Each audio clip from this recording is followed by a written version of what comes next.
성령 강림절후 21번째 주일입니다. 이 시간 영과 진리로 하나님 앞에 거룩한 예배를 올려드리겠습니다. 너희 모든 나라들아 주님을 찬송하며 너희 모든 백성들아 그를 찬송하여라. 우리에게 향하신 주님의 인자하심이 크고 주님의 진실하심은 영원하다. 할렐루야. 아멘.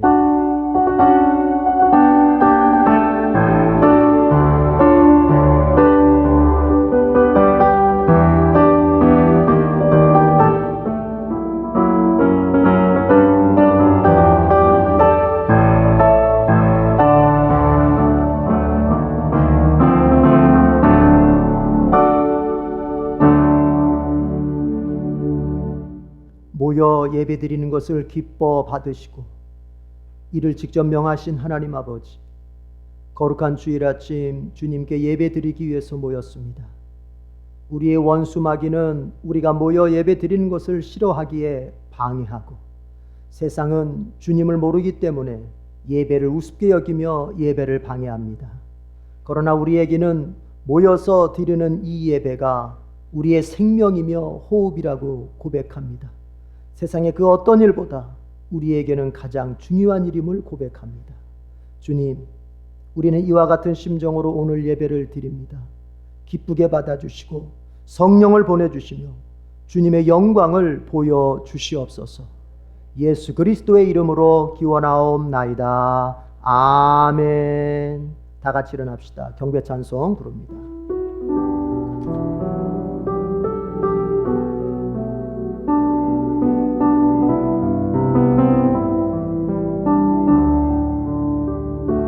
주께 감사하며 찬송하고 주 앞에 기쁨으로 나오는 자, 주께 감사하며 송축할지어다. 그 이름을 송축할지어다. 주의 선하심이 나의 길 인도하네. 주의 인자하신 사랑은 변치 않네. 주의 성실하신 날 위해 일하시니 은혜가 대대에 이르리라. 주의 선하심이 나의 길 인도하네. 주의 인자하신 사랑은 변치 않네. 주의 성실하신 날 위해 일하시니 은혜가 대대에 이르리라. 할렐루야, 할렐루야, 할렐루야, 할렐루야, 할렐루야. 주님께 참회의 기도를 드립시다. 사람은 결국 자기 마음에 있는 것, 그것을 따라서 살게 되어 있습니다. 지식이 삶을 주도하는 것도 아니고 경험이 삶을 주도하는 것도 아닙니다. 그 사람 마음 안에 있는 그것이 궁극적으로 그 사람의 삶을 주도하게 되는 거지요.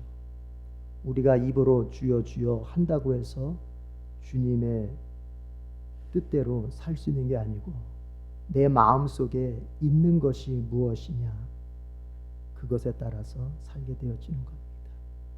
그걸 아셨기에 우리 예수님께서는 하나님을 사랑할 때 마음을 다해서 사랑하라고 하셨던 겁니다. 그 말은 마음속에 다른 것이 아니라 하나님이 계셔야 한다는 것입니다. 그럴 때 우리는 하나님을 따라서 살 수가 있는 거지요. 우리의 마음을 들여다보십시다. 행동은 도덕적으로 윤리적으로 욕먹지 않을 행동이었다 하더라도 우리의 마음 중심에 정말 하나님이 계신지 한번 들여다보며 참회의 기도를 드리십시다.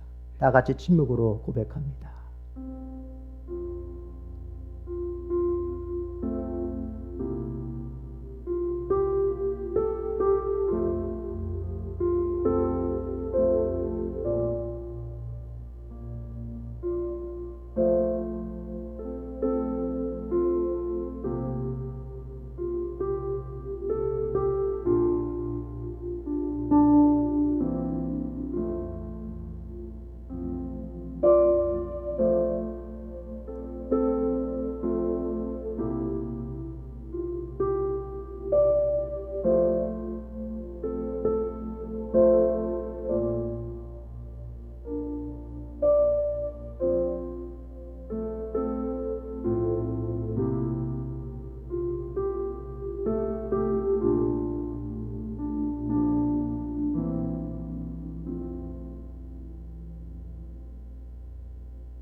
우리 주님은 회개하면 용서해 주신다고 하셨는데 이제 그 말씀을 우리가 선포하겠습니다. 잠언 28장 13절의 말씀입니다. 자기의 죄를 숨기는 사람은 잘 되지 못하지만 죄를 자백하고 그것을 끊어버리는 사람은 불쌍히 여김을 받는다. 아멘. 사도신경으로 믿음을 고백합니다. 나는 전능하신 아버지 하나님 천재 창조주를 믿습니다. 나는 그의 유일하신 아들 우리 주 예수 그리스도를 믿습니다. 그는 성령으로 잉태되어 동정녀 마리아에게서 나시고 본디오 빌라도에게 고난을 받아 십자가에 못 박혀 죽으시고 장사된 지 사흘 만에 죽은 자 가운데서 다시 살아나셨으며 하늘에 오르시어 전능하신 아버지 하나님 우편에 앉아 계시다가 거기로부터 살아있는 자와 죽은 자를 심판하러 오십니다. 나는 성령을 믿으며 거룩한 공교회와 성도의 교제와 죄를 용서받는 것과 몸의 부활과 영생을 믿습니다. 아멘. 자리에 앉으면서 545장 찬송가 545장을 부릅니다.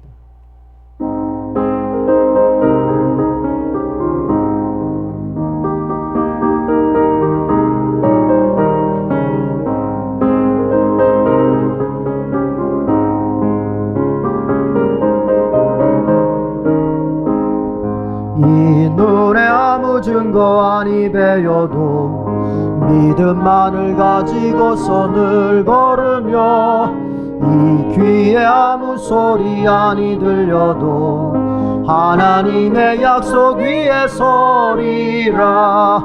걸어가세 믿음 위에 서서 나가세 의심 버리고 걸어가세 믿음 위에 서서 눈과 귀에 아무 증거 없어도 이 눈이 보기에는 어떠하든지 이미 얻은 증거대로 늘 믿으며 이 맘에 의심 없이 살아갈 때에 우린 소원 주 안에서 이루리.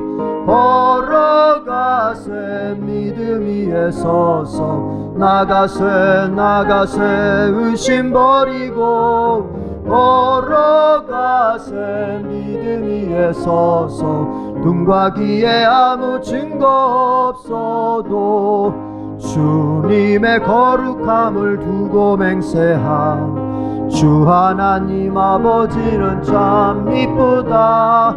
그 귀한 모든 약속 믿는 자에게 능치 못할 무슨 일이 있을까. 걸어가세 믿음 위에 서서 나가세 의심 버리고 걸어가세 믿음 위에 서서 눈과 귀에 아무 증거 없어도.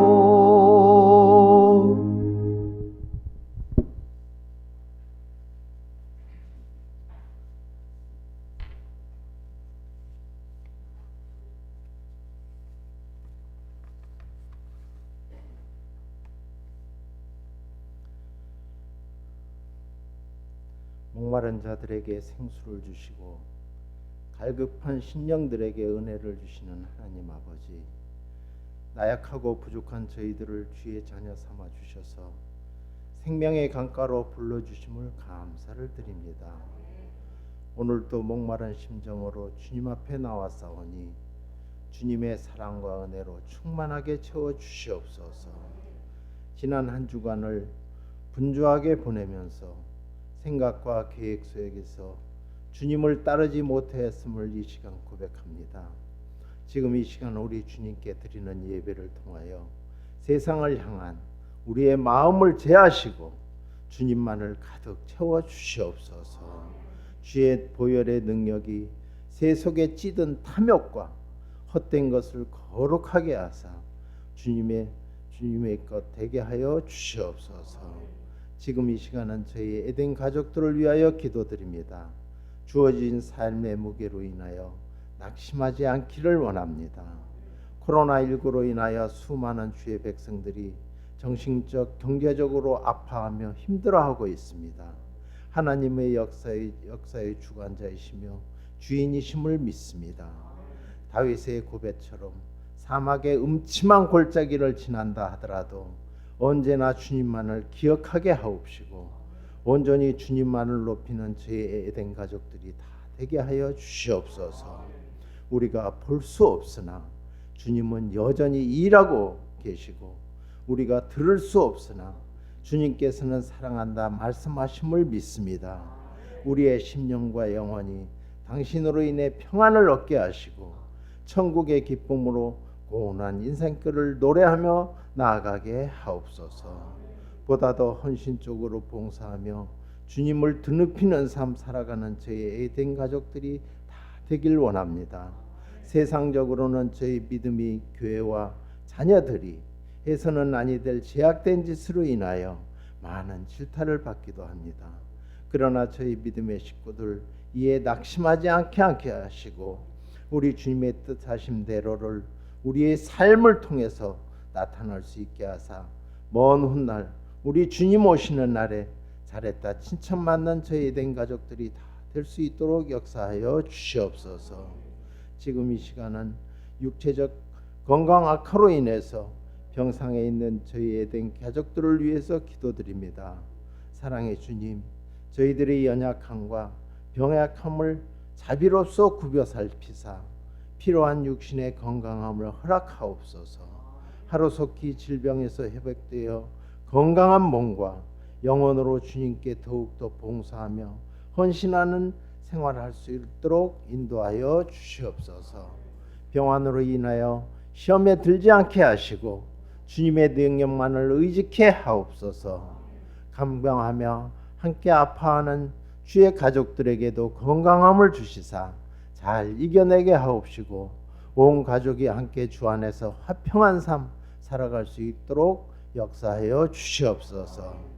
나라의 흥망성쇠를 주관하시는 하나님 아버지, 지금은 이 나라와 이 민족을 위하여 기도드립니다. 분노와 원망, 살의 적개심으로 가득 찬 이 땅에 예수 그리스도만이 참 소망임을 알게 하여 주시기를 원합니다. 한국교회가 다시 일어나 이 사회가 변화하고 세상적인 문화를 변화케 하고 이 땅을 변화시키는 그리스도의 빛을 발할 수 있도록 한국교회와 모든 하나님의 백성들을 바르게 세워 주시옵소서. 온 국민 모두가 선악을 구별할 수 있는 지혜를 주시사 옳은 일에 한마음 한뜻 되어 귀한 주님의 나라가 세워져 갈 수 있도록 지켜 인도하여 주시옵소서. 오늘 또 주의 말씀을 전하실 저희 담임 목사님을 위해서 기도드립니다. 능력의 팔로 지켜하여 보호하여 주시길 원합니다. 전하시는 말씀을 통해서 지금의 나를 바로 알게 하시고 깨우치게 하사 우리의 삶의 모습이 확연하게 달라지는 삶 살아갈 수 있도록 인도하여 주시옵소서. 모든 일에 행함이 있어 우리 주님의 뜻하심과 인도하심대로인지를 생각하며 성화의 삶 살아가게 하옵소서. 이 모든 말씀 은혜로우신 예수님 이름 받들어 기도드리며 이제는 우리 주님 가르쳐 주신 기도를 드리오니 하늘에 계신 우리 아버지의 이름을 거룩하게 하시며 아버지의 나라가 오게 하시며 아버지의 뜻이 하늘에서와 같이 땅에서도 이루어지게 하소서. 오늘 우리에게 일용할 양식을 주시고 우리가 우리에게 잘못한 사람을 용서하여 준 것 같이 우리 죄를 용서하여 주시고 우리를 시험에 빠지지 않게 하시고 악에서 구하소서. 나라와 권능과 영광이 영원히 아버지의 것입니다. 아멘.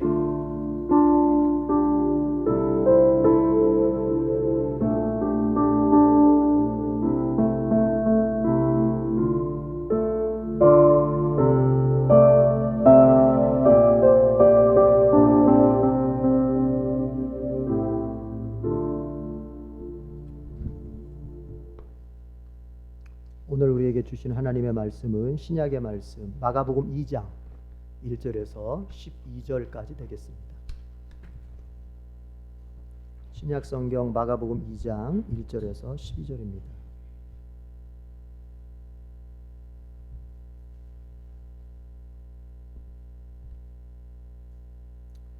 다 찾으신 줄로 알고 그러면 제가 봉독하겠습니다.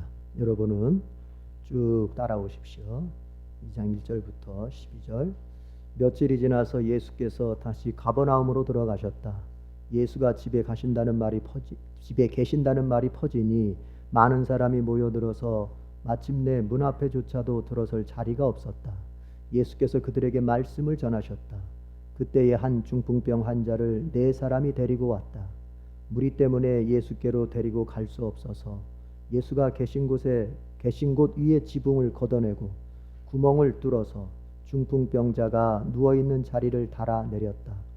예수께서는 그들의 믿음을 보시고 중풍병 환자에게 이 사람아 내 죄가 용서받았다 하고 말씀하셨다. 율법학자 몇이 거기 앉아 있다가 마음속으로 의아하게 생각하기를 이 사람이 어찌하여 이런 말을 한단 말이냐. 하나님을 모독하는구나. 하나님 한 분밖에 누가 죄를 용서할 수 있는가 하였다. 예수께서 그들이 속으로 이렇게 생각하는 것을 곧바로 마음으로 알아채시고 그들에게 말씀하셨다. 어찌하여 너희는 마음속에 그런 생각을 품고 있느냐. 중풍병 환자에게 내 죄가 용서받았다 하고 말하는 것과 일어나서 내 자리를 걷어서 걸어가거라 하고 말하는 것 가운데서 어느 쪽이 더 말하기가 쉬우냐. 그러나 인자가 땅에서 죄를 용서하는 권세를 가지고 있음을 너희에게 알려주겠다. 예수께서 중풍병 환자에게 말씀하셨다. 내가 네게 말한다. 일어나서 내 자리를 걷어서 집으로 가거라. 그러자 중풍병 환자가 일어나 곧바로 모든 사람이 보는 앞에서 자리를 걷어서 나갔다. 사람들은 모두 크게 놀라서 하나님을 찬양하고 우리는 이런 일을 전혀 본 적이 없다 하고 말하였다. 아멘. 예루살렘 찬양대 특별 찬송을 부릅니다. 열려라 에바다.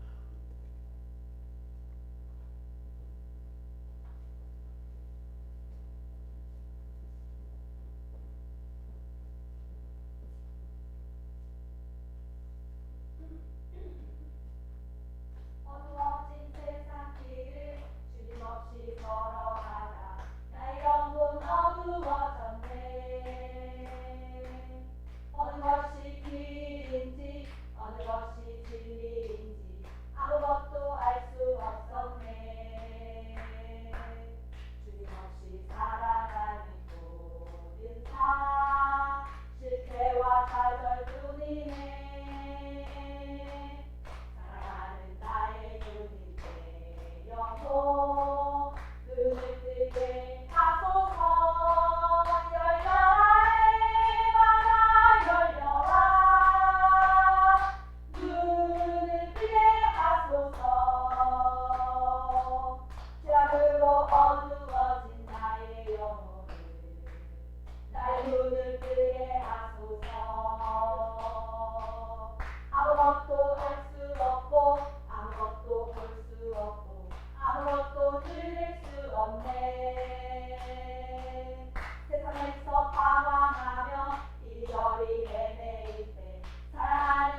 기도하겠습니다. 하나님 아버지, 열어주시옵소서. 기도 열어주시고 눈도 열어주시고 우리의 마음도 열어주시고 우리 안에 정말 우리 찬양대가 불렀던 가사처럼 에바다의 역사가 있게 해주시옵소서. 하나님의 말씀을 알아들을 수 있는 그 에바다의 역사가 있을 때 우리의 삶이 또 열리는 에바다의 역사가 있을 줄로 믿습니다. 우리 모두에게 이런 은혜를 오늘 성령을 통하여 내려 주옵소서. 예수님의 이름으로 기도드립니다. 아멘. 자, 따라합시다. 돌파하는 믿음만이 구원과 문제 해결을 얻는다. 돌파하는 믿음만이 우리의 구원, 우리의 문제 해결, 그것을 얻게 하는 것이지요. 한 아버지에게 두 아들이 있었습니다. 두 아들은 성장을 했습니다. 그런데 삶의 결과가 너무나도 달랐어요. 형은 성장해서 알코올 중독자가 되었어요. 그러나 동생은 성장해서 유명한 이름 날리는 그런 변호사가 되었습니다. 두 형제의 극단적인 삶의 결과에 대해서 관심을 갖게 된 어떤 기자가 이제 두 형제에게 물었어요. 먼저 형에게 물었습니다. 당신은 어떻게 알코올 중독자가 되었습니까? 그러자 형은 대답합니다. 그거야 알코올 중독자였던 아버지 때문이죠. 아버지가 알코올 중독자니까 자식도 그렇게 되는 게 당연한 거 아닌가요? 이렇게 대답을 했어요. 기자가 이번에는 동생에게 물었어요. 당신은 어떻게 그렇게 유명한 변호사가 될 수 있었습니까? 동생은 대답합니다. 알코올 중독자였던 아버지 덕분입니다. 나는 아버지처럼 되고 싶지 않아서 정말 열심히 공부했습니다. 여러분이 두 명의 대답을 들으면서 어떤 생각이 드세요? 한 아버지 밑에 두 아들, 똑같은 상황 앞에 두 사람입니다. 그러나 한 사람 삶의 결과와 또 한 사람의 삶의 결과가 이렇게 달라졌습니다. 한 사람은 주어진 상황에 지배를 당하더니 결국 인생의 실패자가 되었습니다.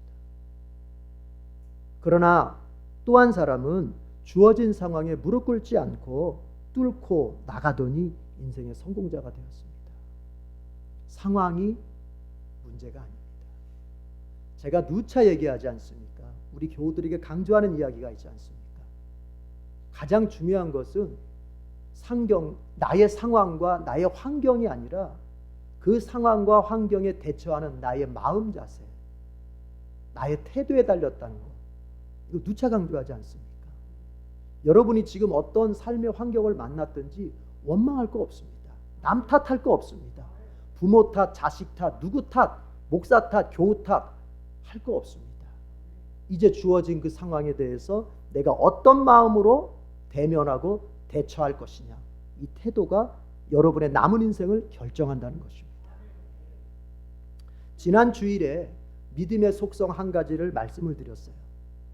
기억나세요? 기억이 안 나더라도 걱정하지 마세요. 다시 또 얘기해 드릴 테니까. 제가 지향성에 대해서 말씀을 드렸던 것 같습니다. 이런 얘기였죠. 믿음이 마음에 넘치게 되면 반드시 그 믿음은 외부의 삶을 지향하게 된다. 그런 얘기를 했어요. 그러니까 이 마음이 믿음이 충만해져요. 그러면 그 믿음이 이제 넘치게 되거든요. 그러면 반드시 그 사람은 자신의 외적인 삶을 돌아보면서 내가 이 삶을 이렇게 개선해야 되겠다. 내가 이렇게 살아서는 안 되지. 나 더 잘 살아야 되겠다. 이렇게 꿈을 꾸고 계획을 세우고 실천을 하게 된단 말입니다. 그러니까 믿음이 단순히 마음의 믿음으로만 끝나는 것이 아니라 그 마음에 믿음이 넘치게 될 때는 반드시 자신의 외적인 삶을 더 잘 살고 더 발전된 삶을, 더 복된 삶을 바라보도록 영향을 준다는 것입니다. 이걸 가리켜서 따라합시다. 지향성. 예, 그렇게 부를 수 있을 것 같아요. 자, 오늘 본문 속에서는요, 믿음의 속성 한 가지를 더 볼 수 있어요.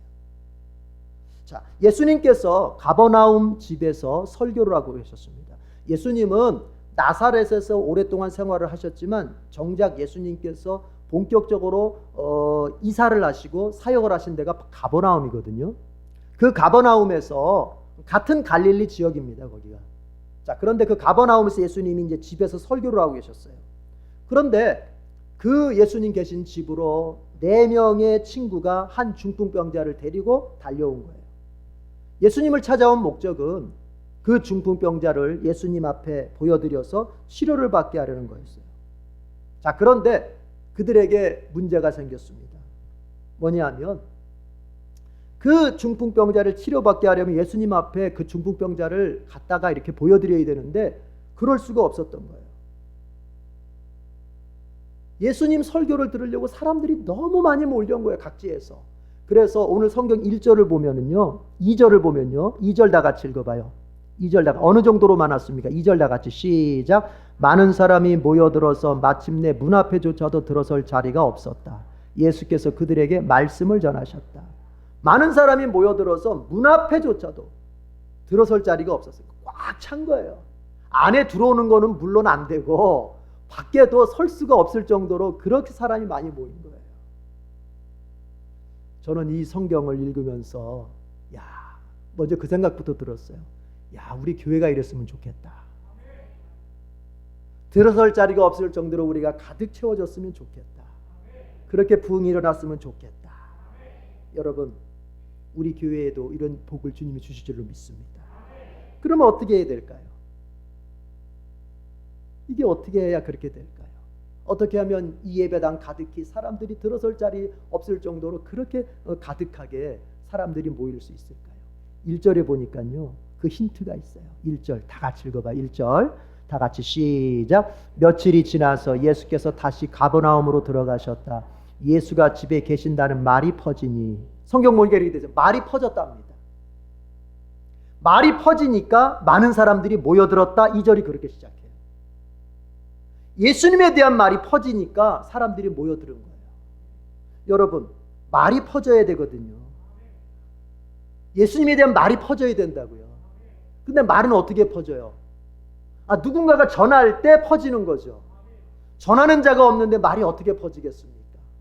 그래서 우리의 사명이라고 하는 것은 우리가 감당해야 될, 교회 부흥을 진정으로 원한다면 감당해야 될 몫이 뭐냐면은 말을 퍼뜨리는 거예요. 예수님에 대한 말을 전해서 퍼뜨려야 되는 거예요. 교회에 대한 말을 전해서 퍼뜨려야 되는 거예요. 그럴 때 사람들이 모이게 되는 것입니다. 여러분이 교회 부흥을 위하여 열심히 있게 기도하는 것을 제가 봅니다. 대표 기도할 때뿐만 아니라 여러분 각자가 기도할 때마다 정말 교회 부흥을 위해서 기도하는 걸 제가 봅니다. 너무 감사하고 또 너무 잘하고 계신다고 제가 칭찬해 드리고 싶어요.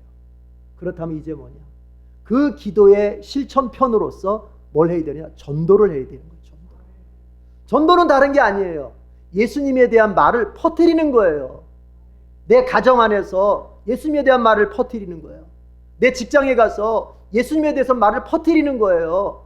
내가 이웃들과 이렇게 관계 맺으며 지낼 때 예수님에 대한 말을 퍼뜨리는 거예요. 그게 전도거든요. 그렇게 할 때 모이는 거예요.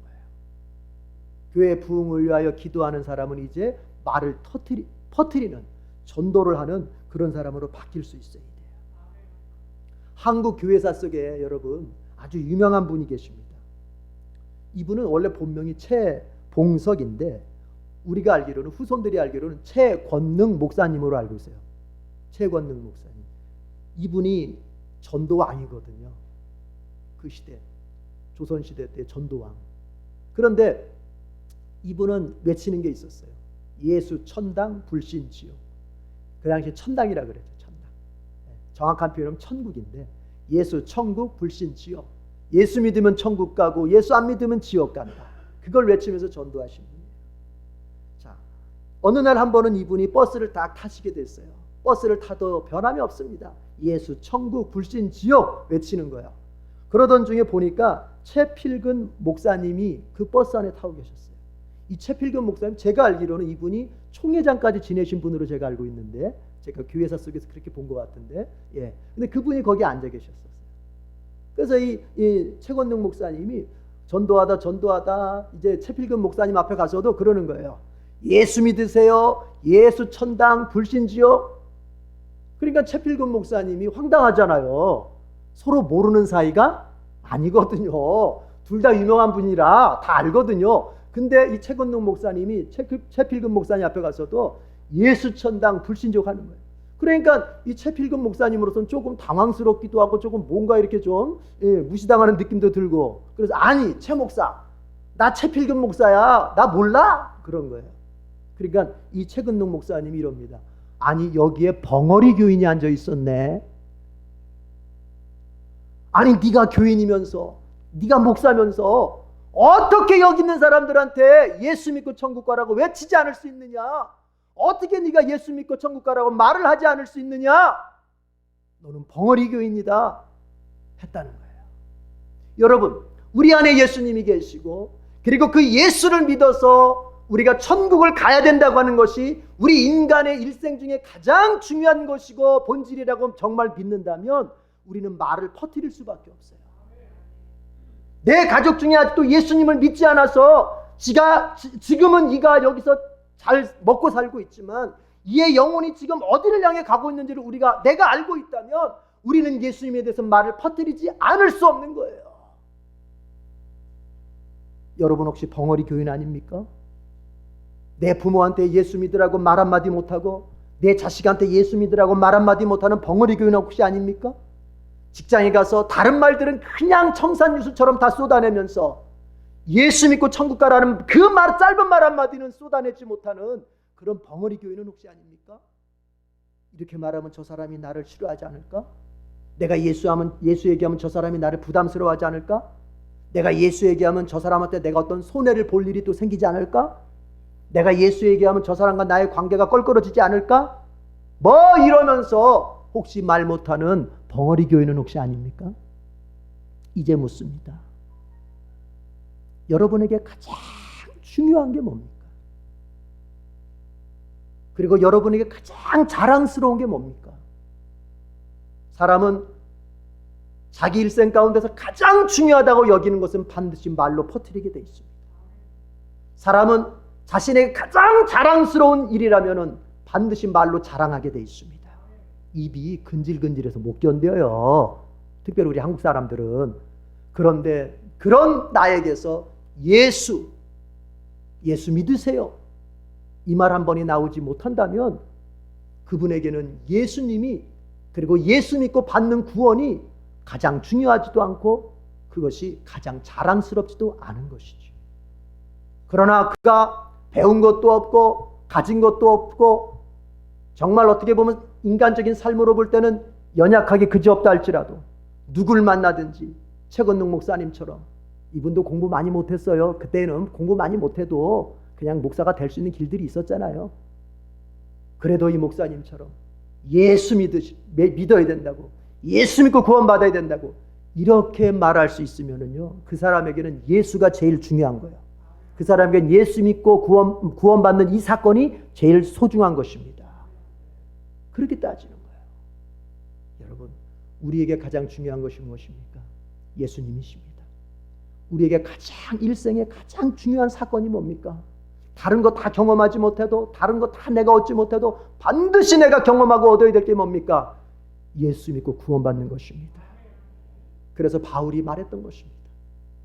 나는 어떤 것도 자랑하지 않겠다. 오직 나의 자랑은 예수뿐이다. 여러분, 말을 퍼뜨려야 돼요. 이제 가정에 돌아가셔서 말을 퍼뜨리십시오. 아직도 예수님 믿지 않는 나의 가족들에게 예수님 믿고 구원받으라고 말을 퍼뜨리십시오. 내일 하겠다 생각하지 마십시오. 오늘 해 넘기기 전에 반드시 한번 하십시오. 한 번이 중요해요. 한 번이 어렵고 한 번이 중요한 거예요. 쑥스러워서 못하잖아요. 근데 한 번 하게 되면 그 다음부터는 잘할 수 있어요. 그러니까 오늘 해 넘기기 전에 반드시 예수님에 대한 말을 퍼뜨릴 수 있기를 축복합니다. 이렇게 해서 예수님의 말이 퍼지니까 이제 거기에 사람들이 모였던 거예요. 덧붙여 좀 이것까지 얘기하고 갈까요? 지금이 코로나 시대라고 얘기해요. 그래서 혹자들은 지금은 전도하면 안 돼요. 새로운 사람들이 오면 안 돼요. 모르는 사람들이 모이면 안 되죠. 코로나 시대니까 이 시대 지나서 전도해야 되지 않겠어요? 이렇게 말할 수도 있을 거예요. 그러나 여러분, 바울이 디모데에게 뭐라고 말했습니까? 디모데후서 6장에서 디모데야, 너는 때를 얻든지 못 얻든지 말씀을 전파하라 그랬습니다. 때를 얻든지 못 얻든지.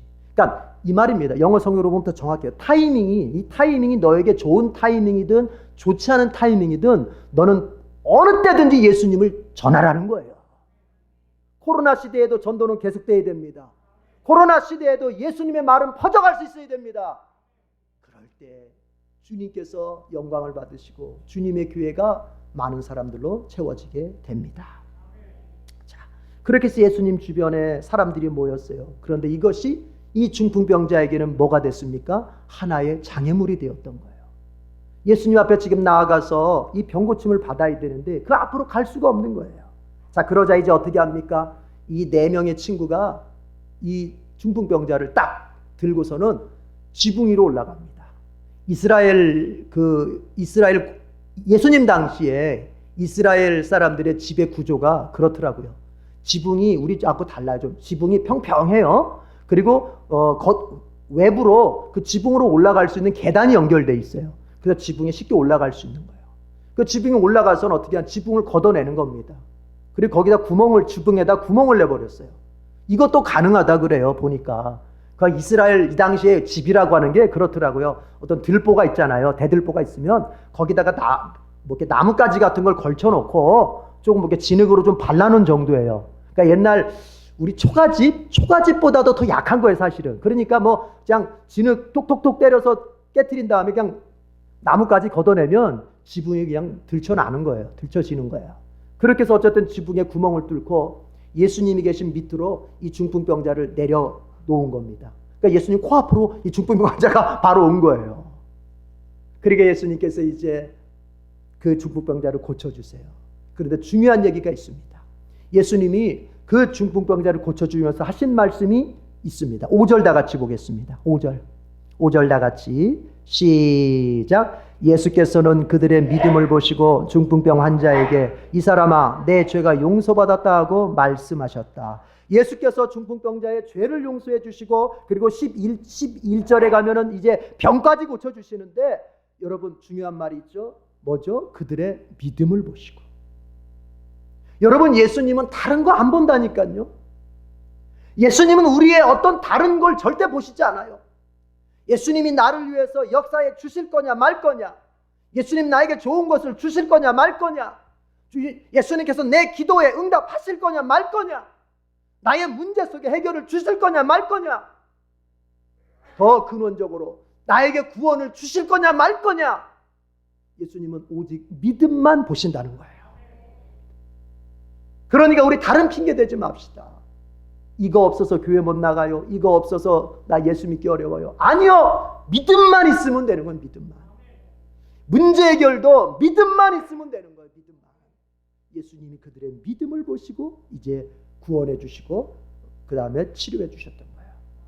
자, 그런데 이 믿음 속에는요, 오늘 이 믿음 속에는요, 두 번째 속성이 보여요. 그건 뭐냐?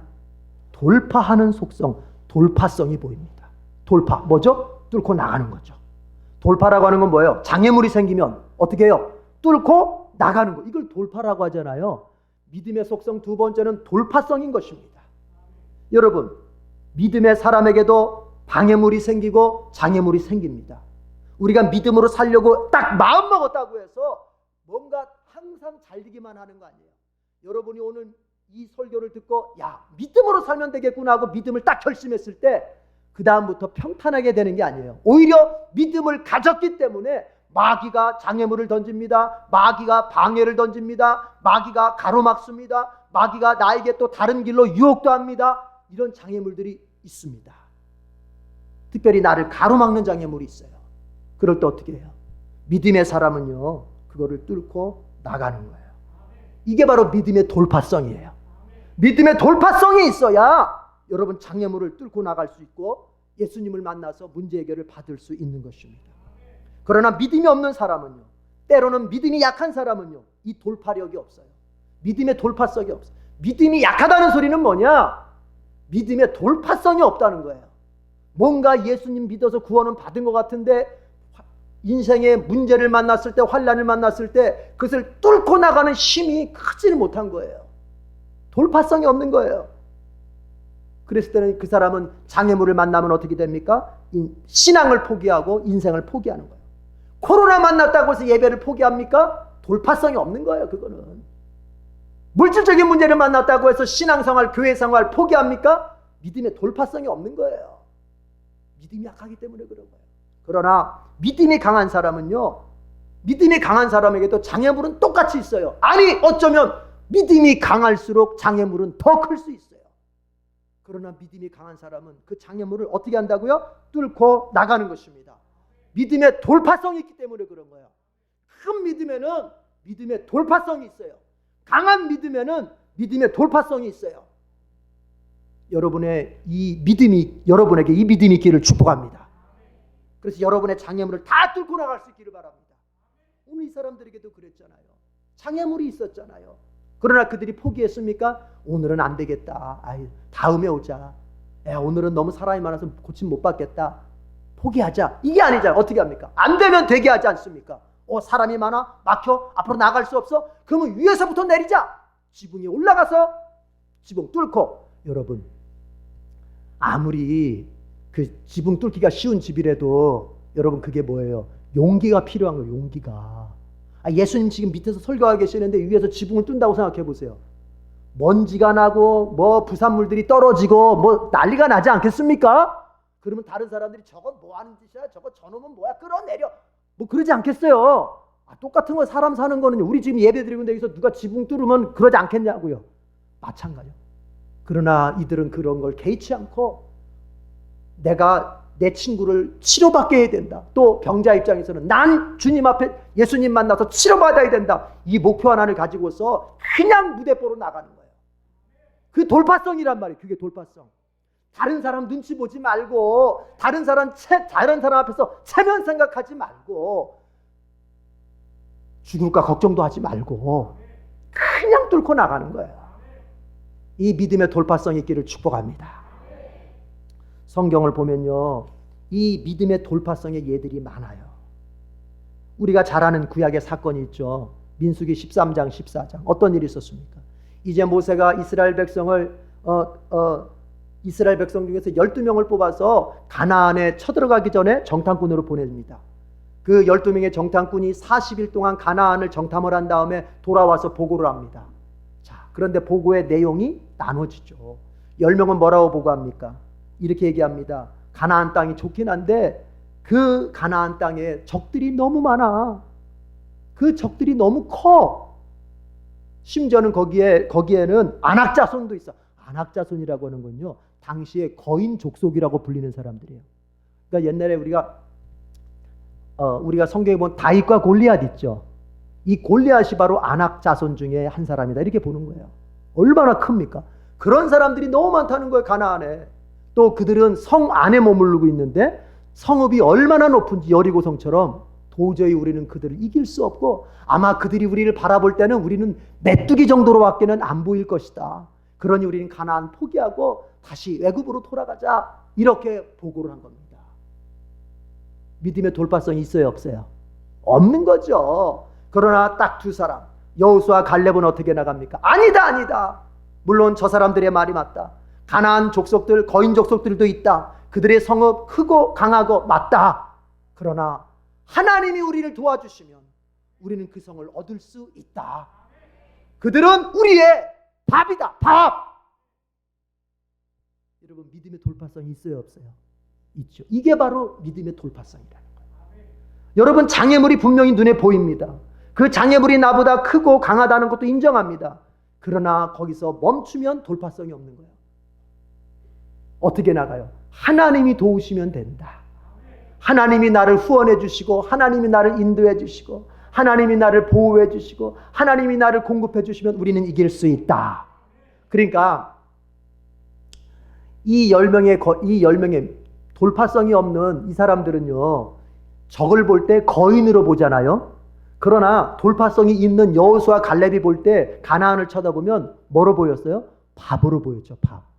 그러니까 돌파성 있는 믿음을 가진 사람은 장애물이요 우습게 보이는 거예요. 우습게. 여러분에게도 우습게 보이길 축복합니다. 그래야 돼요.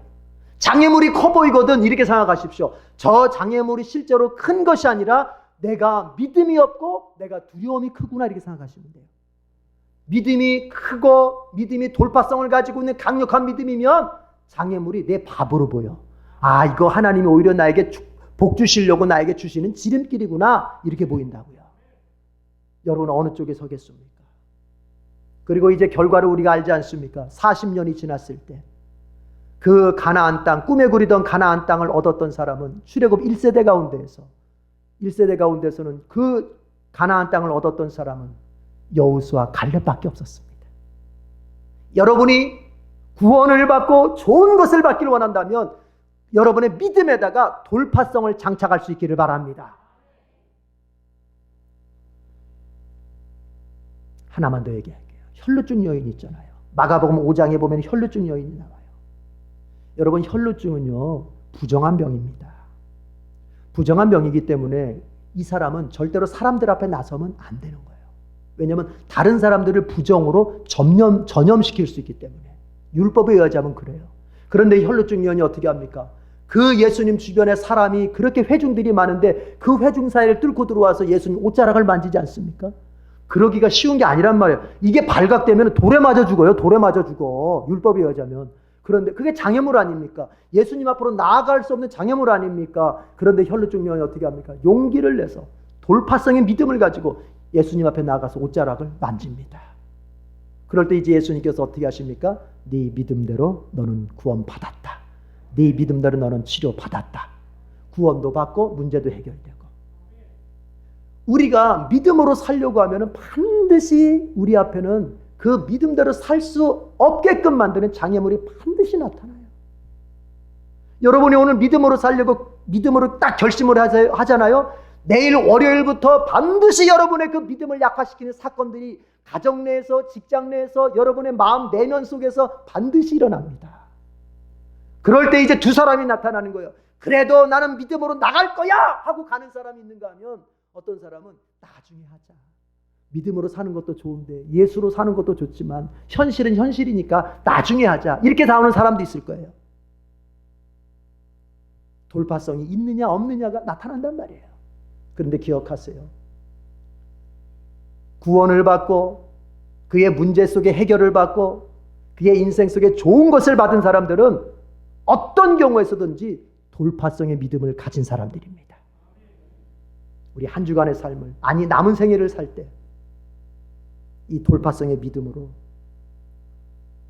우리의 인생 속에 구원이 일어나고 우리의 인생 속에 좋은 것이 항상 임하게 되는 복된 인생을 사시기를 축복합니다. 기도하겠습니다. 하나님 아버지, 오늘 믿음의 속성 가운데서 돌파성에 대하여 우리 성도들과 함께 하나님의 음성을 들었습니다. 누구라도 예수님 앞에 나아가면 좋은 것을 얻을 수 있다는 것쯤은 다 알고 있습니다. 그러나 문제는 예수님 앞에 나아가려고 할 때 우리의 그 믿음을 가로막는 장애물들이 많다는 것입니다. 주님, 오늘 말씀을 들은 이후부터는 그 장애물이 나타나더라도 믿음의 돌파성을 발휘해서 예수님 앞에 기도하러 나오게 하시고 예배 드리러 나오게 하시고 주님 앞에 정말 머물게 하여 나아갈 수 있는 우리가 되게 해 주시옵소서. 오늘 중풍병자가 장애물을 만났지만 포기하지 않고 믿음의 돌파성으로 예수님께 나아갔을 때 죄를 용서받는 구원을 얻고 중풍병이라고 하는 현실적 문제를 해결받았던 것처럼 우리 모두도 돌파성 있는 믿음을 가지고서 인생을 살면서 영혼 속의 구원을, 인생 속의 문제 해결을 받는 복된 성도로 살게 해 주옵소서. 감사합니다. 예수님의 이름으로 기도드립니다. 아멘. 우리 복음성가 부르면서 봉헌하겠습니다. 나는 믿네.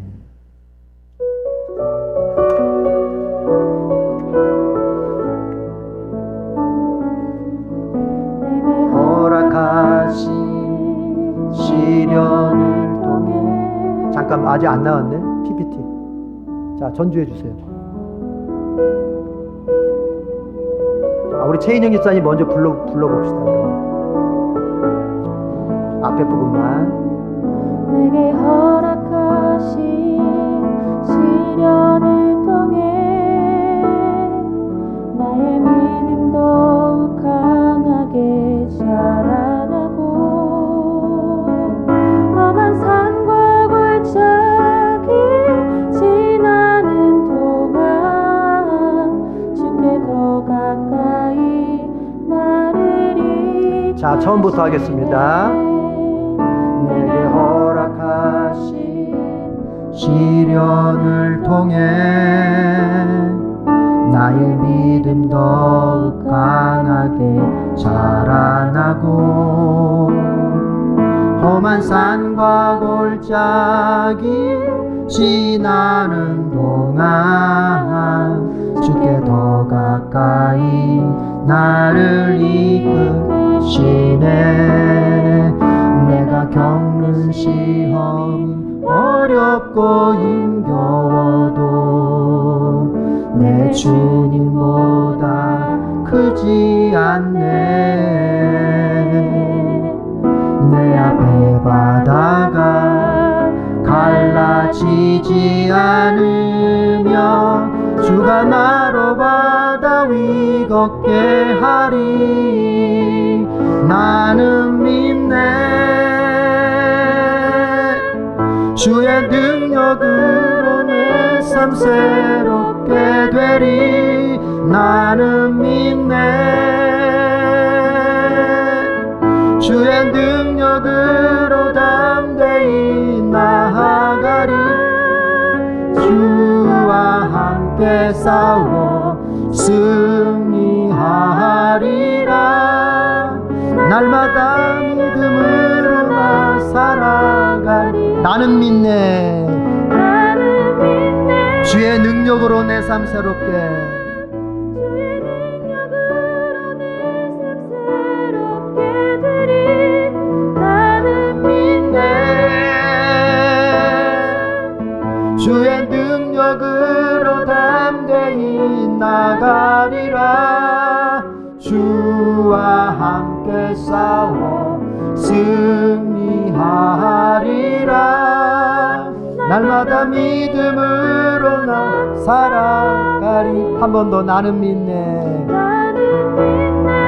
주의 능력으로 내 삶 새롭게 되리. 주의 능력으로 내 삶 새롭게 되리. 나는 믿네. 주의 능력으로 담대히 나가리라.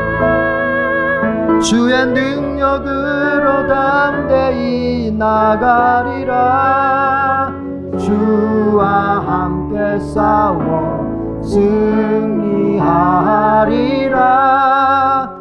날마다 믿음으로 나 살아가리. 날마다 믿음. 날마다 믿음으로 나 살아가리. 기도하겠습니다. 하나님 아버지, 우리에게 오늘 믿음의 힘을 부어주시는 그런 말씀으로 우리를 붙잡아 주십니다. 그래서 우리가 결심합니다. 오직 주님을 바라보고 의지하는 믿음으로만 삶을 살겠다고. 그리고 예물을 주님께 바칩니다. 우리가 의지하는 것은 주님이지 결코 돈이 아니라고. 이 믿음의 고백 속에 하나님 영광 받아 주시옵소서. 그리고 이렇게 고백하는 저들의 삶의 자리에 어렵고 힘든 문제를 해결해 주시고 오직 주님으로 인하여서 삶을 더욱더 크게 부흥시켜가고 발전시켜가는 복된 성도들 되게 해 주시옵소서. 우리의 다음 세대들, 우리의 사랑하는 자녀들의 생애는 오직 믿음의 돌파성으로 인생을 열어갈 수 있도록 더욱 큰 은총을 내려 주시옵소서. 주여 감사합니다. 이 예물을 통하여 예수님에 대한 말을 더욱더 퍼뜨리는 구원 사업이 더욱 활발히 일어날 수 있도록 도와주시옵소서. 예수님의 이름으로 기도드립니다. 아멘.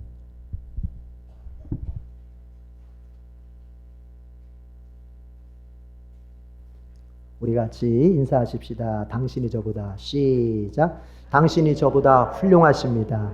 당신은 저에게 소중합니다. 자, 다음 주일 예배 시간을 좀 확인해 보십시다. 여러분 다음 주에 몇 시 오시는지. 자, 몇 시죠? 11시입니다. 예, 잘 기억하셨다가. 10월 28일 수요 바이블 투어는 신명기 가정 예배를 꼭 드리시고, 드리신 다음에는 구역장님들에게 다 보고해 주시고, 그 보고가 너무 늦어지면 구역장님들이 저한테 보고하는데 어려움을 겪어요. 그래서 여러분들이 드리시는 대로 바로 구역장님들께 보고를 해 주셔야 돼요. 그리고 구역장님들은 저에게도 꼭 보고해 주시고, 경건훈련 점검표를 구역장님들에게 잘 제출해 주시기 바랍니다. 말씀, 기도, 여러분 그것으로 우리가 훈련될 때, 그것으로 우리가 채워질 때 이길 수 있어요. 이제 신약은 계시록까지 다 끝나거든요. 그래서 올해 마지막까지는 제가 하려고 하는 게 뭐냐면 사도행전을 2번을 보겠습니다.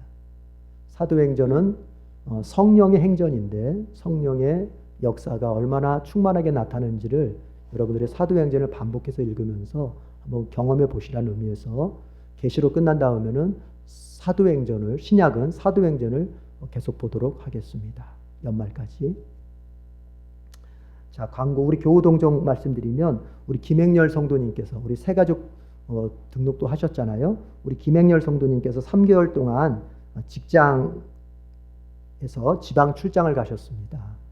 그래서 저하고도 이제 통화도 하고 했는데 아직 초신자로서 예배 생활을 좀 잘 지켜가도록 여러분들이 기도해 주시기를 부탁드립니다. 우리가 전도하는 거 너무 중요하고요. 그에 못지않게 중요한 게 뭐냐면 초신자들을 잘 정착시키는 것도 중요한 거예요. 거기에는 우리의 기도가 큰 그 영향을 미칩니다. 그래서 우리 김행렬 성도님 3개월 동안 우리하고 떨어져 있는 동안 그곳에서도 예배 생활 잘하고 기도 생활하고 말씀 생활하고 예수님 바라볼 수 있는 그런 삶을 사시도록 여러분들이 기도 많이 해주시기를 부탁드립니다. 네, 다 같이 일어나겠습니다.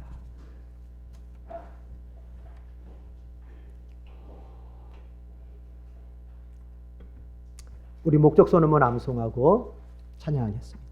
시작. 우리는 한 영혼을 구원하여 예배, 교제, 훈련, 봉사, 전도의 삶을 살아가는 예수 그리스도의 온전한 제자로 세운다. 아멘.